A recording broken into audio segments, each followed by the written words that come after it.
Well, good afternoon, everybody, and welcome to our webinar today about grand openings and ribbon cutting events. This webinar is brought to you by the SBDC in Watertown and Oswego. And my name is Erika Davis. I am an economic recovery consultant for the Watertown Oswego SBDC, and I will be your moderator today. And I will be introducing our subject matter expert in just a minute.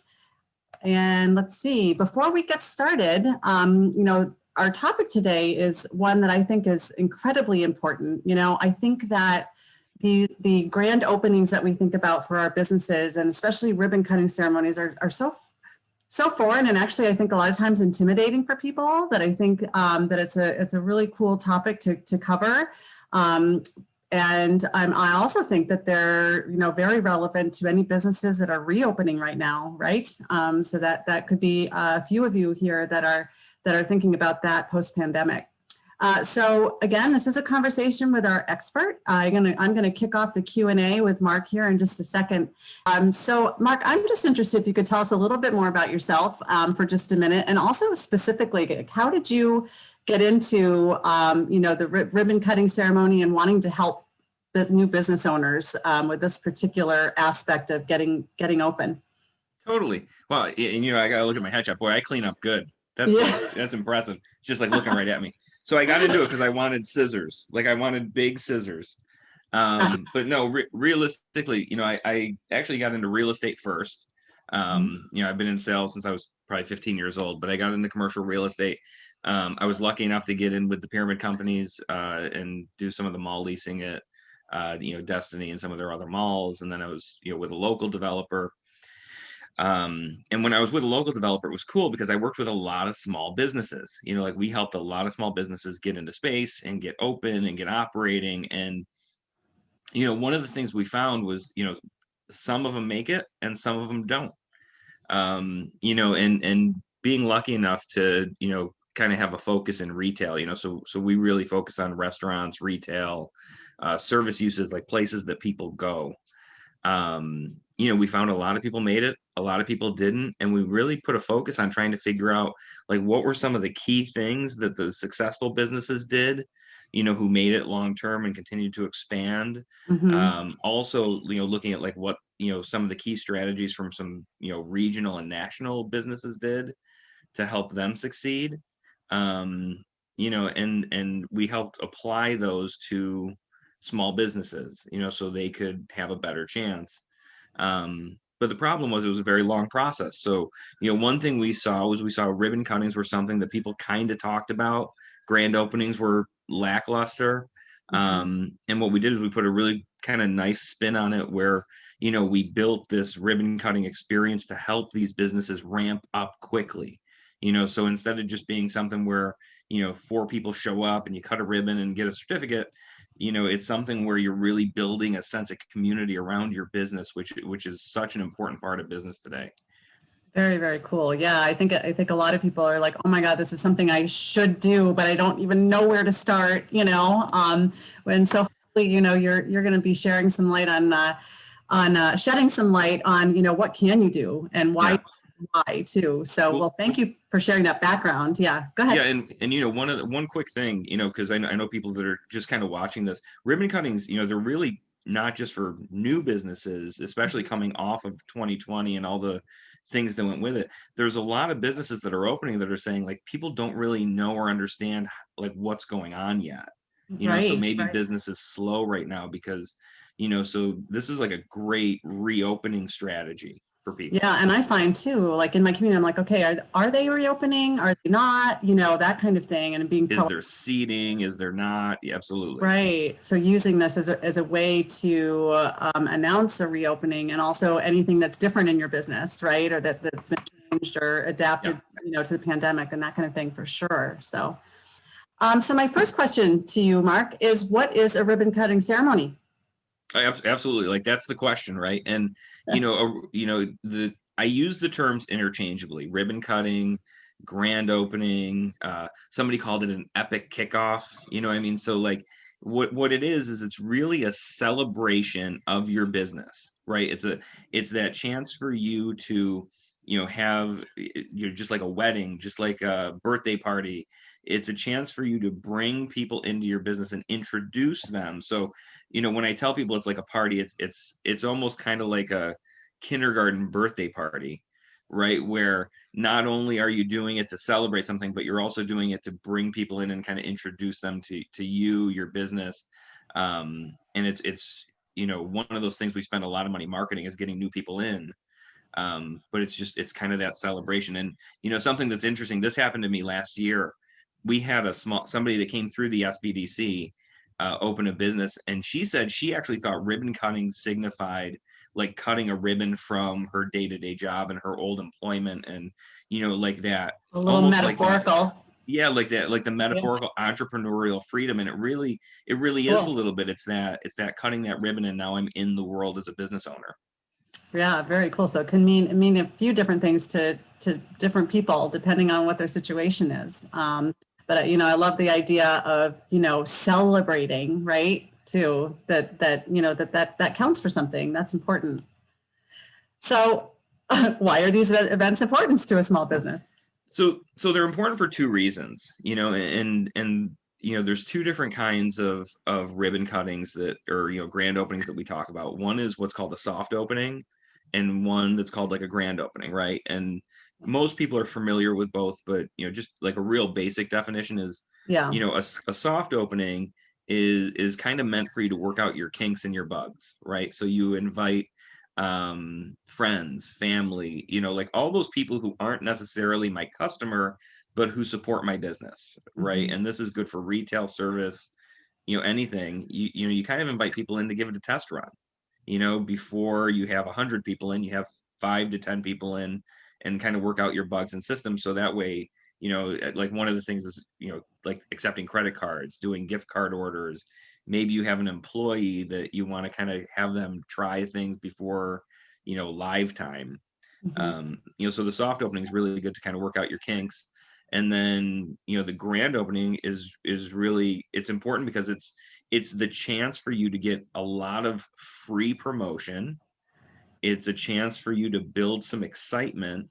And it's also a great chance for you to get a lot of people to understand your business because it puts the focus on you for a little while. So, in the world we're in right now, like we were saying, there's a lot of businesses where it's, well, are the hours different? Do they have indoor seating? Am I allowed to come in without a mask? What is the expectation of me? Can I bring 4 or 5 people with me, or are we limited in capacity? This is your chance to answer all those questions quickly, Mm-hmm. and kind of set that expectation so people know how to interact with you. Yeah, and that expectation and also that comfort level as far as walking in the door, right? As far as, Exactly. yeah, And yeah. it does. It works on the other side where, people may say, well, geez, I'm not really comfortable going to some place that has unlimited capacity, Mm-hmm. so, maybe I want Yeah, to hold off for a little while and go later. But yeah, yeah. it's a really good way to get that information out. Yeah, and this might come up again, but it sounds to me like you recommend people do a soft opening. It depends on it depends on the business. For new businesses, like if you're starting a new business, absolutely. Mm-hmm. And we actually promote, like for that type of business, we promote 3 grand openings. We do a soft opening, we do what's called a VIP opening, which is Mm-hmm. where we invite like, the influencers, the 5 to 10 people that we really want to impress. And then we have a general grand opening for other people. But as a Okay. new business, that soft opening is important because, you don't want your credit card machine to crash. You don't want, Right. whatever it is. Yeah. So yeah, absolutely recommend a soft opening. So what do small business owners need to do to prepare for a ribbon cutting ceremony? This is big, right? Yep. Cutting. This is huge, right? This is like we actually have a booklet that we put together with a checklist in it that has, and if anybody wants that, it's free. I can send it to people. Oh, that'd be great. Yeah, if we could But share that. the most important thing that, and when I say most important, there's 3 things you have to do to prepare. Number 1, this is like the most important thing, and every business, I don't say every business, most businesses get this wrong. You have to invite people, right? And I know it sounds like, of course you have to invite people, right? But what happens is people go, well, I posted it on my Facebook page and nobody showed up. you know, I mean, you look at the, you know, social media can have very good reach or very limited reach, depending on how, you know, exciting, engaging, whatever your posts are, how big your audience is. You know, so inviting people is a huge, huge part of this. So I take it it's how you invite them too, which you're going to That's cover. exactly right. And that's going to be different for really, you know, not every business, but, you know, depending on your audience, it's going to be different. You know, we were joking around a little bit before this call about how my emails went into somebody's spam folder, right? So if you just send an email to 400 people, you know, and that email gets clopped into, you know, 300 spam folders or however many it is, you know, now you have people who may have been interested who have no idea what's going on. You know what I mean? So contacting the people that you want to be there, you know, and we're really in a world where the personal touch like just does so much. You know, a phone call, a quick text, you know, please come to this. It's, you know, I only need like an hour from you, you know, and I'd really appreciate you being there. That kind of invite is great. So I was thinking you were gonna be talking about, you know, like a mailed invitation versus, Yes. but and maybe that is appropriate. I don't know. You let us know about that. But you're saying like actually reach out to the people that you know you really want. Yep. To be there. I would reach out. I love mailed invitations. Like we've done it at a couple of ribbon cuttings and it's had amazing impact. Where we've actually had people do like wedding invites, you know, and spend some money on nice invitations, you know, and send them to 25, 30 people that, you know, they know are, you know, people they want to come. Everybody opens their mail, especially when it's something that looks like not a bill and not a marketing flyer, right? Absolutely. Yeah. You know, so as far as preparing, like number one is really gearing up and how you're going to invite people and letting as many people know as you can. You know, number two is kind of figuring out how to put your best foot forward. We've all been to those parties where everyone kind of stands around awkwardly and doesn't know what to do. You know, so that's why we're big on like having a limited time frame for this kind of thing. You know, maybe it's 4 hours and maybe, you know, every hour you rotate through a couple things that everybody's expected to do so that, you know, people can flow in and out and they don't have to stay all. That's one of the mistakes people make is they, you know, they plan things through 4 hours, you know, but then the people who got there at noon don't get the same experience as the people who come at 3. Interesting. You know, so making sure that everybody comes in is getting your best foot forward and they're experiencing what you want them to experience. And then the third thing, you know, so preparing that and getting ideas is part of it. And that's, again, different for everybody. And then the third thing that you have to do to prepare is figure out how most businesses skip this, figure out how you're going to invite them back. So you already got them in, you know, now they've had this nice experience where they learned about your business, but get their contact information, you know, send them home with the next thing they're supposed to do, right? We like that as people. We like knowing what's expected of us, you know, so if somebody shows up and maybe they buy something, maybe they don't, but they leave with like a, hey, you know, buy 2 more things on this punch card, you know, and you get something free, or, you know, post a picture from this on Instagram when you get home and we'll send you a coupon for 10% off, you know, but having that invite back strategy at the end of your ribbon cutting will, you know, help you get those people back in more often. Yeah, great. So yeah, in the sales world, right? It's that call to action that's so important. Oh yeah. Right? Yeah. Oh yeah. Very cool. Yeah, great advice. Oh my goodness, really great advice. So, so how should small businesses promote? Actually, you know, we all already talked about how important the invitation is. What else as far as promoting and best practices there? Yep. So there's 3 people that we focus on, right? Number one, we focus on letting community leaders know, right? People in our immediate community, especially if we're brick and mortar, right? If we're, you know, more of an online business or maybe something that's not so locally based, we still like to let, you know, the Chamber of Commerce, you know, leadership from the county or the town you're in, whatever that is, your SBDC advisor, right? Like let them know, invite them. They will, you know, promote you, but you want to try to think of those people who are going to talk about it and be supportive. You know what I mean? Like you don't want to invite your competitors to your ribbon cutting ceremony, but people who are going to, you know, kind of help the ship move.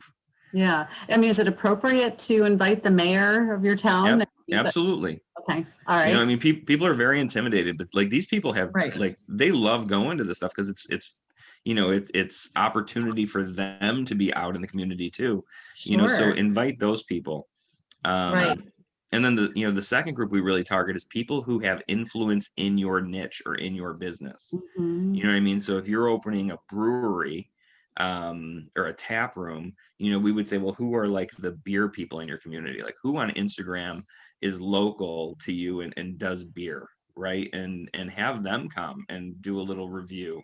But find the people who influence your business. Sometimes it's even, in a lot of businesses, sometimes it's even other businesses that do something similar. Like Mhm. we have bakeries who, as much as they're competitors, they do very different things and they collaborate a lot. So Mhm. invite other people in your industry. Rising tide raises all ships, right? So, Mhm. it's good for them to be there for their promotion, but it's also good to have them there. Yeah, you're developing that relationship super early on and giving people a reason to think about collaborative Yeah. efforts and that kind of thing too. Yeah. Yeah. And don't leave out media outlets because there's, I think most of us have some kind of a local paper, right? Like Right. like an Eagle News or whatever they are, and they have people who specifically are there to write about new Mhm. businesses and opportunities for people to, do community things and, Yeah. events coming up in their communities. So Yeah. We're going to talk a little bit more about PR here in a sec. yeah, So, absolutely. So yeah. those are, yeah, Yeah. totally. Yeah. And then, so you said there were three groups of people to invite. So it was Yep. So the community leaders. people, Mhm. influencers, and then the third one is really just like people specifically who are looking for your product.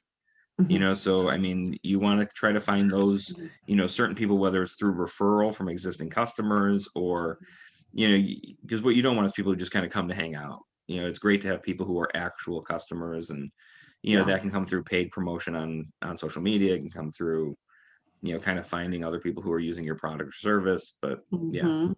Mhm. Cool. Very good. Um, Actually, I'm coming up with a question here too that I don't know if we'll cover later on or not, but like a good number of people to hopefully have in attendance or arrange for a grand opening. That's it's a great question. And it depends on, I mean, number one, how, like, what can you comfortably fit? Right. Because the key is you don't want people to leave frustrated. Mm-hmm. Right. Like you don't want people to get there and be like, oh, this place is packed. Like, I'm not going to do this. Or, oh, they ran out of something. I'm not happy. You might have fire code stuff, right? You Like might absolutely yeah, right. Like if you have a small space, you don't want right, 10,000 people there. right, yeah, Um, and then obviously, and we'll talk about, kind of health and safety guidelines later, but, I mean, just, kind of keeping everybody safe and happy. So, yeah, don't be yeah, afraid to RSVP and things like that. yeah. We'll talk about that in a minute too. Yep. But and it's also that whole thing, like if you invite 200, 100 will come. So it shouldn't be Yeah. too fearful about inviting too many, but to think about what your occupancy is if you're in a brick and mortar, and also to think about people's comfort levels and that kind of thing for sure. Right. Yeah. Mm-hmm. Mm-hmm. Okay, so what should small business owners do to leverage that free publicity for their event, just like you had mentioned? Yeah. So what we usually do is we go right to all the local papers and we look at the business sections or whatever the community calendar section and those places, and we just reach out to those people. Give them a call. Invite them to Mm-hmm. come and cover it. I mean, they need stuff to talk about. Yeah. It's Okay. been and plus it's been a little weird because they weren't really going out and doing things. So now Mm, I think they're a little backed up. okay. Right. So giving them lots of notice is good, but I Mm-hmm. mean, whether you're opening a brand new business or even if you're just having kind of a grand reopening, maybe you remodeled, maybe you changed something, but it's kind of like that coming back out. Yeah. Newspapers that have good online, radio stations, like don't forget calling, the radio stations and letting them know. Mm-hmm. Sometimes they'll send somebody out, to at least visit and cover it. Mm-hmm. But it's Are really there certain, yeah, sorry. Are there certain individuals on from the radio stations or papers that they should, that people should be trying to reach out to? I think it just depends on, you reach out to kind of the personalities that are local, not, I mean, the people who, again, you want to kind of think about what your customers are listening to. Yeah. Because, promoting, something on like a K-Rock, if that's not your customer base, doesn't really make a lot of sense. Right. Yeah. So So there, think about who your target audience is listening to and try to reach out to those folks. Yeah. those outlets, wherever they're getting their news, and Yeah. I think by and large, like the newspapers get a lot of traffic on their websites. Yeah. So that's a good place to start. Yeah, definitely. And it's probably with newspapers or whatever, it's probably that event editor, right? That Right. Yeah. Or yeah. And to remember too, that it's, it's a little intimidating and probably feels time consuming, to do that. But like Mark said, they are looking for content too. So try not to be intimidated about contacting these people. It's not just that they're doing you a favor, that it's helping them too, for you to announce what's happening with your business. Absolutely. So it's funny for this question, I saved this. This is our star review in Liverpool, right? This was a bakery we worked with that actually worked through SBDC, Onondaga County SBDC, but front page, right? I mean, literally front page of the Star, like that's amazing. There you right? go. So I mean, being on the front page of the paper for your business opening, even if they promote it, even if they do that after, maybe they just come to the event and they do that after. Right. Great people to have there. Oh, for sure. Yeah. I mean, you can't, again, free publicity.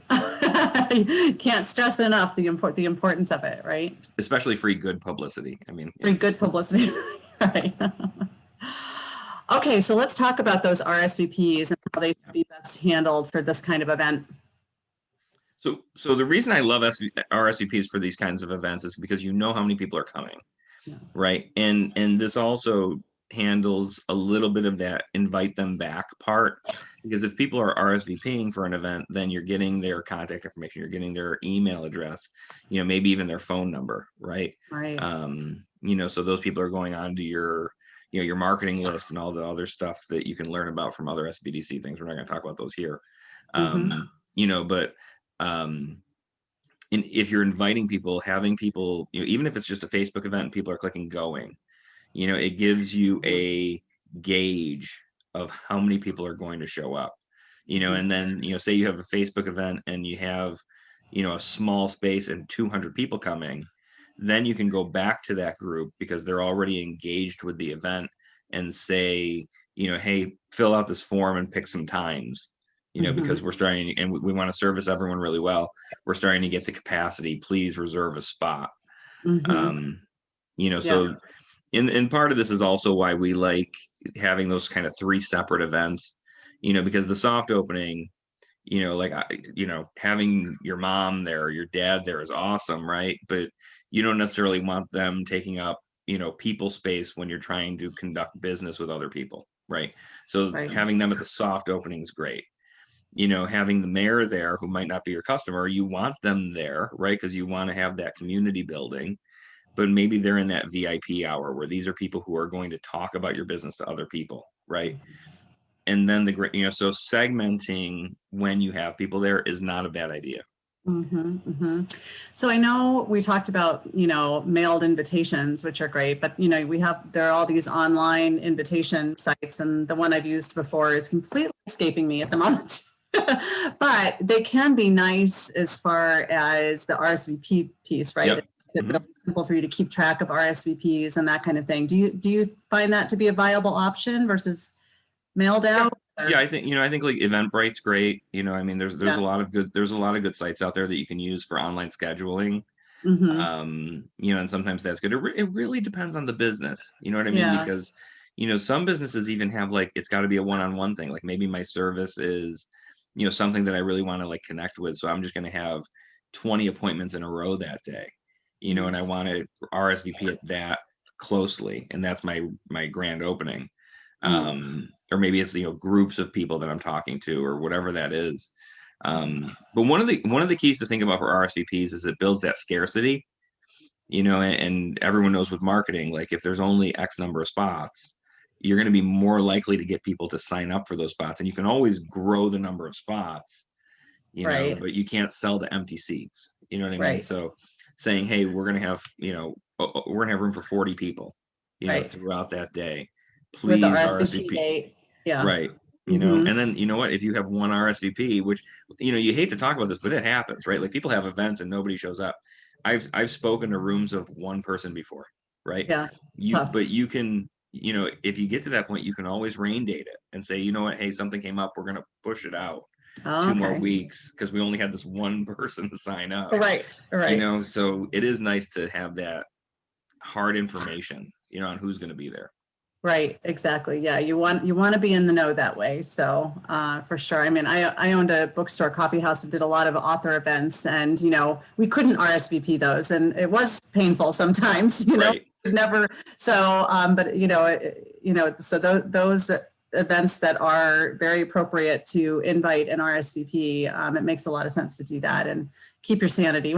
Absolutely. Yeah. Yeah. So. Okay, so let's talk a little bit about what typically happens at these events. So Ribbon cutting. wow. Well, right, absolutely. So what typically happens? So this is all that kind of second step of putting your best foot forward, right?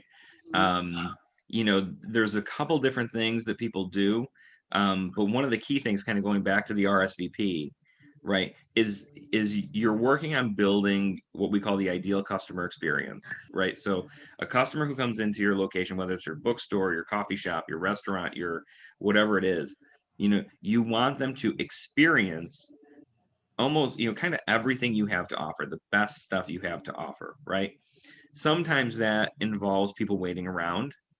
You know what I mean? And I'll tell you what usually happens at ribbon cuttings is people kind of go, they kind of mingle, and then they just kind of leave one at a time and don't really experience anything other than watching kind of what you see on the screen here. You know what I mean? So people show up, the ribbon gets cut, and then they leave. And it's, and nobody really learned anything about the business. Nobody experienced the business, so when you go to these, when you have these events, you want to have it planned as well as you can. You know what I mean? And again, I go back to like a kid's birthday party, right? If you just have a kid's birthday party for 2 hours and you have, 27-year-olds at your house and you don't plan anything, I mean, you think about what's going to happen. It's going to be like an eruption of just running around and craziness, right? But if you have, little activities planned or little things planned throughout so they can experience little parts of your business, right? Right. Then it's going to be more organized. You're going to keep your sanity better, right? And it's also going to give people a great taste of all the good things your business has to offer. Yeah. So making those activities relevant to your business and your product services too, right? Like to have a tasting if you're, if you're opening up a cafe, right? Or those kind of, yeah. I mean, we've had bingo, like grand opening bingo, where you have to do these certain things, scavenger hunts. I mean, if I was opening, right, if I was opening a bookstore, I'd have like a coloring station for bookmarks, things like that, because it gives people something to do that's related to the business, and it keeps them thinking, and if it gives them something to take home too, that's like an added benefit. So you think about those kind of, what, like if I went to this, what would I want to do other than just stand around and kind of not know what to do, right? Yeah. And I'm thinking too, for like a brick and mortar store, if they have a retail or restaurant, if you have a frequent buyer club or something that you want to promote, have people sign up there, or absolutely, it's electronic these days too, but things like that if you're just trying to capture customers, as they're there. Well, and that's a lot of it is like you have them there, right? And then they're going to leave. And that's that inviting them back part. I mean, I think about, how many stores do I go to, from Kohl's to wherever else, like I buy stuff and then all of a sudden they're like, hey, if you come back in the next 2 weeks, here's some more stuff, here's Kohl's cash, or here's, box or whatever you want to do, so making sure you do that while they're there. Right. Yeah. It's not, people think it's pushy, but it's really not. Like, we want to know what the next steps are as people. Yeah. And also how to save in your store or your restaurant. Absolutely. Right. Like if I can get a free cup of coffee after I buy, 5 cups of coffee, and I go home with a little card, I mean, the odds of me going back, and, and a lot of times people get hung up on this because they think technology, right? They think, well, I need to have this, system that I can't afford, and la, la, la. you can really, I mean, business cards and get a puncher, easy. Yeah. Yeah, definitely. And I think too, like if you're having any other events, that are open to the public, or you're going to be offering workshops, or like, I guess one example coming up for me is, at my bookstore, we had book clubs that we wanted to form for every month. So we'd have that sign-up sheet there for people, to see, oh, they're doing this, and then to have those sign-ups starting to happen. So, yeah. Okay. Well, it's funny because one mistake I see a lot is people put things out for people to like sign up to buy things, and making money at this event is not necessarily the goal. I mean, it's great if people buy things, like that's fantastic. It's icing on the cake, right? Mm-hmm. Goal of this event is really to show people what you have. It's a presentation, it's a show. If people buy a t-shirt, if people buy a cup of coffee, I mean, if you have a coffee shop or a restaurant and people leave with food, it was great. In Liverpool, we just did one for PB&J's lunchbox, and it was great because it was in the morning and she had food out for everybody to sample what she had. It was great. Yeah. And of course people bought stuff too, but that wasn't really her goal. Her goal was to get them in and get them interested. Mm-hmm. Yeah, good ideas. So we already kind of covered this, right? Who should be presented at ribbon cutting. Yeah. But one important thing with this is who does it, right? Because this is a question I get a lot. It's different in every area. I would say 80 to 90% of the time it's the Chamber of Commerce, right? So and most of them you don't even have to be a member. I always recommend joining your local chamber. I think the local chambers are like something that's great to be a part of for networking. But usually it's the local Chamber of Commerce. So you reach out to your chamber and say, hey, do you do this? Sometimes it's the town, depending on the size of your town. Like obviously, like Syracuse, we have Center State that does it. But if you're in a smaller town, it might just be like the mayor might come to all the ribbon cuttings. You never know. Yeah. And the chambers can help too, right? Like sometimes they have the big scissors and the things and the ribbon that you need, and they're there to help that way if you're joined. Yeah. Yep, absolutely. So reach out to the chamber first. They're usually the ones who do it. And if you can't find anyone in the town who does it, then just buy some ribbon and some scissors. Yeah. Right. Easy stuff. Right. And they may also be helpful in promoting the event too, right? Oh yeah, absolutely. Letters and that kind of thing, and their ongoing outreach to the community. Yeah. Yeah. Okay. I mean, I know. I mean, it's funny. I keep seeing the Watertown Chamber of Commerce popping up with the SBDC doing things together, and like what a great. I mean, if there's a way to promote, like what a great way to do it. Absolutely. And again, that's also reaching out to those people, whether it's the chamber or the SBDC office, to get the help that you need in your community for sure. With all of this. All right. What about food and drink, especially these days? I love food. People love food. Like food is a great option. There are and what's great, like really super fantastic about the last year is people have gotten really good at making food cleaner. Because like I've been to events where people had like pretzel and dip, right? And if you have 100 people in a room that you don't know, some people will not eat pretzels and dip or chips and dip, right? Because who's been touching it, who's been double dipping. I mean, I have seen cookies, individually wrapped cookies, individually wrapped candy, even like we've even seen like individual sandwiches in little clamshell boxes, right? I think it's great to. Yeah, I mean, I don't think you have to have like, catered anything, but just, having a little something for people to kind of nibble on or sip while they're there. Yeah. It helps eat up those lulls in conversation. Yeah. So, right. I think it's, and not to mention that, if you're not a food place, like say you're just a retail store, it gives you a chance to network with another small business owner, who might. I mean, I don't know if you've seen like some of these custom cookies from a lot of these bakers on Instagram, but they are amazing what they can do. So, and I guarantee you, if somebody makes you a custom thing, they might share it on their social media, because they did that. Right. Right. Yeah. And I do know that, sometimes a sponsored vendor will donate food or drink. Right. Yeah, absolutely. They're going to get some awareness out of it too, recognition. Yeah. Totally. But yeah, so I'm hearing you loud and clear as far as, presenting it in a way that feels safe, health-wise, right now is a good way to go. I also think that especially if you did want to cater or you really needed, or catering or not really, that those RSVPs are so important for this reason too. So you have an idea, so that you're being as accurate as you can as far as the food that you make or order in, for sure. Yeah, I mean, yeah, unless you're barbecuing yourself and you can kind of make to order as people are showing up. Yeah. If you're having like food, which again, we don't necessarily want people to stay that long, and like having lunch or like a dinner, like that's a lot of time you could be kind of rotating people through and Right. and kind of networking. Mm-hmm. But yeah, I think having some kind of stuff there is Right. always good. It just helps add to that community feel. Yeah, great. Yeah. And this picture kind of connotates something that's rather elaborate, but again, it doesn't have to be that. Yeah. I think that whatever they're eating there, it looks good. It really does look delicious. Yeah, I would do that.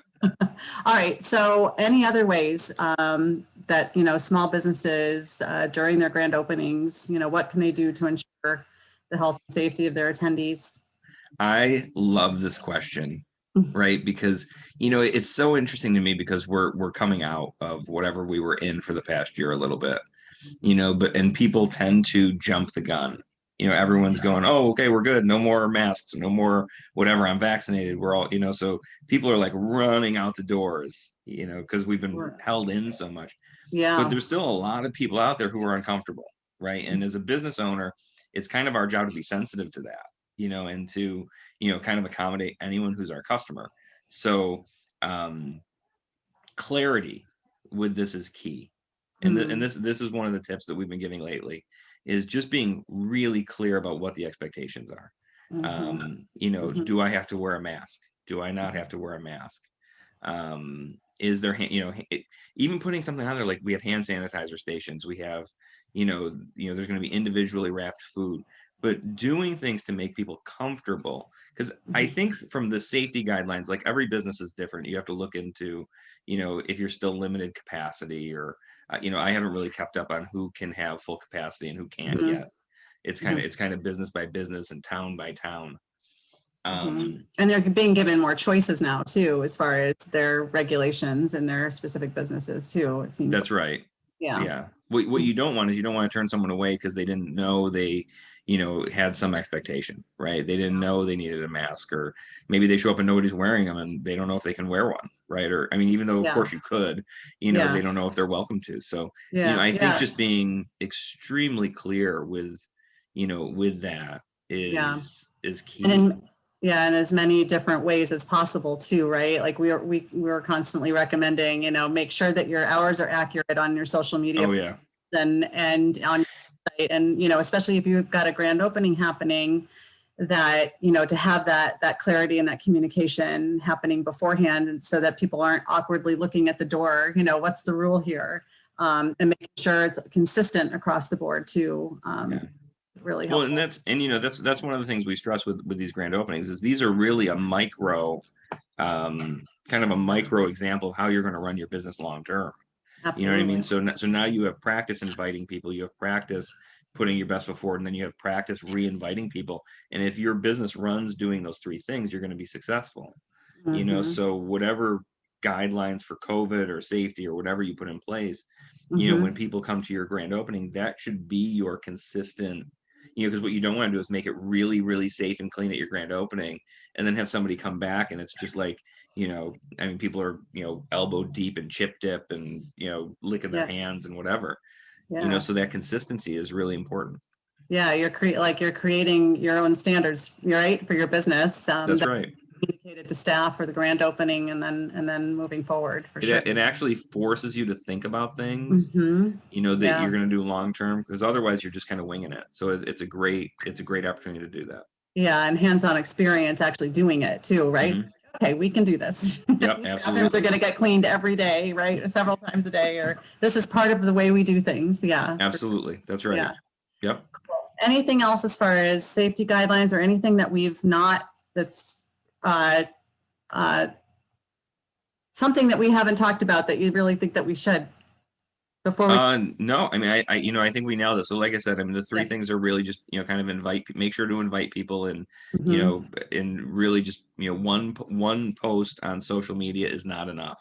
I Mhm. mean, you think about like when a movie comes out, like how many Mhm. commercials do you see for that movie before it comes out? How many Yeah. trailers do you see? I mean, don't be Mhm. afraid of annoying people as much, because you'd be surprised. People see a lot less of your stuff than you think. Yes. Um, Especially so in social media, right? When posts yeah, that I and mean, yeah, usually once people get through that section, the rest of it's easy. But yeah, it's when you have that event and only two people show up, and then you feel like a complete and utter whatever the word is, we're So just it's disappointed. Yeah. yeah. So Hmm. do the best you can to invite people. Yeah, and I, if you think about it as like reminders for people, right? Hmm. And the fact that they, you may have posted 3 times, but they haven't even seen it once yet. Yeah, yeah. And having those big invitations going out and doing a couple of reminders is definitely appropriate and also necessary, right? To get And follow up too. I mean, say you have somebody Yep. RSVP that and they don't show up. Yeah. Don't be afraid to reach out and just say, "Hey, I missed you. I hope you can make it in a different day." Yeah. There's no reason you can't have a one person grand opening party for somebody that missed your original one. Right. Yeah. Awesome. All right. Well, we definitely have some questions that have come up. So the first one is, would you suggest an event like or similar to a ribbon cutting for a business milestone, such as a significant anniversary, like a 5 or 10 and so on? Absolutely. Um, I like I don't recommend doing them more than every 5 years, Mm, but most, like national and regional companies will do some kind of a grand reopening mhm. slash ribbon cutting about every 5 to 7 years. 5 to 7. And a lot of times with that, they'll see like a 25% uptick in sales because Mhm, it kind of reinvigorates people, reminds them that they're there. mhm. Um, so Yeah, yeah, I can. Yeah. change in ownership, new carpets. I mean, whatever. Like, there's all, and right now we all have an excuse, right? Like we've been closed for, or we've been limited for so long. Like, come see what's new. Right. Yeah, definitely. And like we were saying before, like you were saying before, is so many people when they were closed during the pandemic did renovations. And so, I mean, that is a really great excuse to have Yeah. Yeah. a reopening or, some kind of event that announces it all for sure.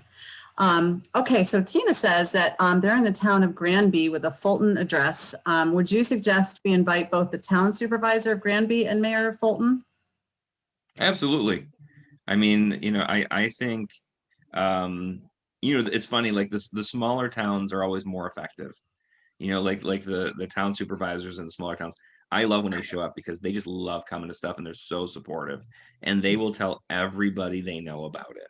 You know what I mean? Where, sometimes when you get like the mayor of Syracuse, like he shows up for a photo op and he leaves, Mm. and that's not just, it's just, he has a lot of things on his plate to do. He's got 10 Right. more that night. Yeah. That's right. He's got 20 events that day where, Yeah. like town of Granby supervisor might just like, this is my big event for the day. Mhm. Um, Yeah. So but like yes, invite a absolutely. variety of community leaders. Yeah. Yeah, I Yeah. would, yeah, makes sense. Yeah.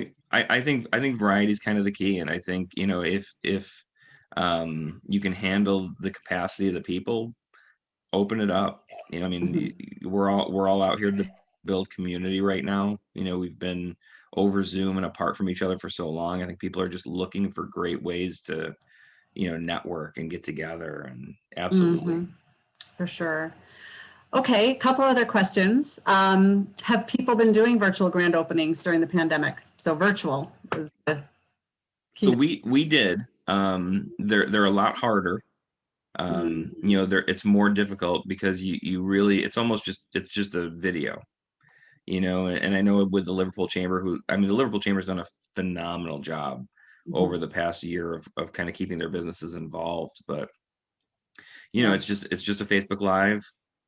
You do it, and then, but again, keeping those, if you're going to do a virtual grand opening, which you can totally do, our focus has really been keeping those three things in mind, right? And it's making sure people know about it, which that's, the nice thing about a virtual grand opening is it lives on the internet forever, so True. people can always watch it later and you can share it again.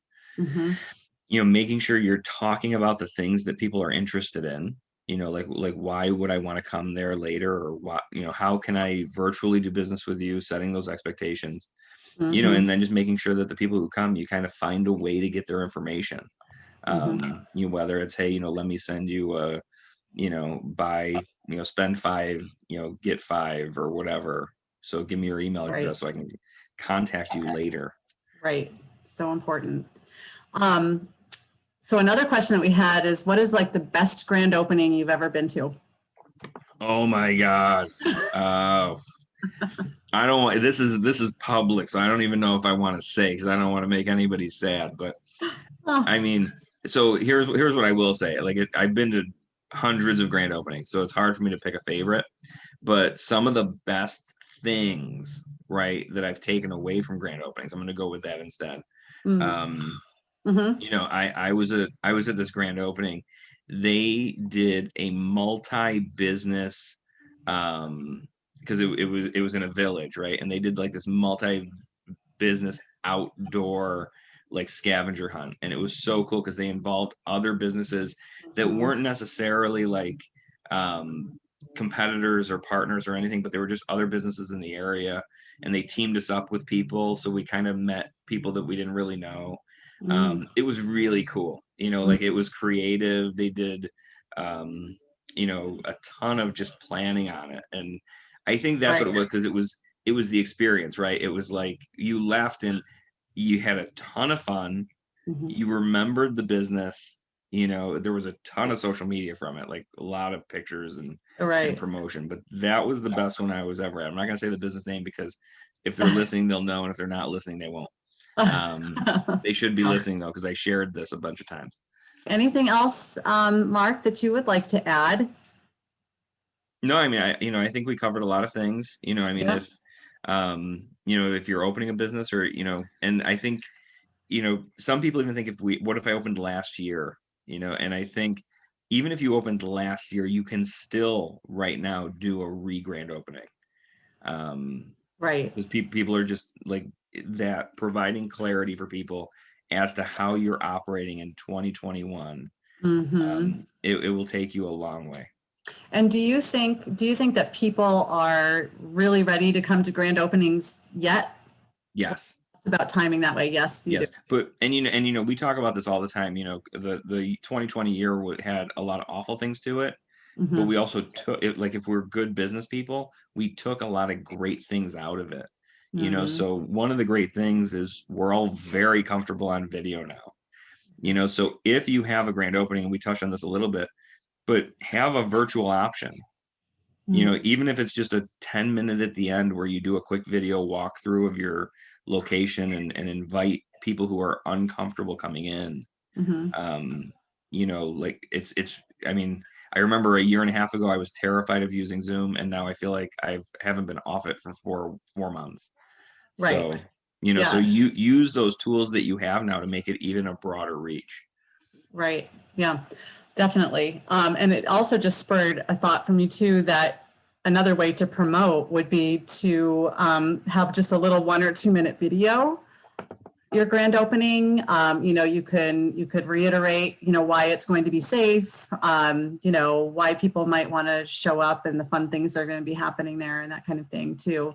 I know that can be intimidating for some, but maybe you have a staff member who likes to be in front of the camera or something like that can be helpful. All right. Well, Mark, thank you so much. Really great information. Again, I know that you are open to helping people if they need it, as is the Watertown Oswego SBDC office. So please feel free to reach out if you need help with your grand opening, your ribbon cutting, your reopening. And we wish everybody the best of luck with their event, and also beyond, of course, with your new businesses. And I want to thank our participants too for joining us today. And I hope it was helpful. I'm guessing that it was. And I hope everybody has a great rest of the day. And thank you again, Mark. Appreciate it.